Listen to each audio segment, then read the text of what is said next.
Hello hi అండి, welcome to my channel. ఎలా ఉన్నారు అందరూ? బాగున్నారా? నేను బాగున్నానండి.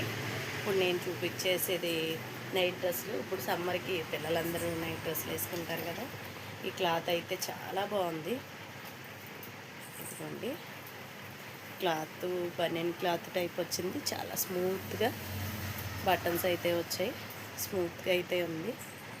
ఇదైతే సైజు ప్యాంట్ ఇలా వచ్చేసింది. ఇలా ఇదైతే ఎక్సెల్ సైజు. ఇందులో కలర్ అయితే అవైలబిలిటీ ఉన్నాయండి. బ్లూ, గ్రీన్, మెహందీ గ్రీన్, ఈ బ్రౌన్ కలర్ చాలా బాగున్నాయండి. ట్రయాంగిల్స్ టైప్లో వచ్చాయి. చాలా బాగున్నాయి. ఎవరికైనా కావాలంటే ఆన్లైన్ ఫెసిలిటీస్ కూడా ఉన్నాయి. ఓకేనండి, లైక్ చేయండి, షేర్ చేయండి, సబ్స్క్రైబ్ చేయడం మాత్రం మర్చిపోవద్దు. ఓకేనండి, బాయ్.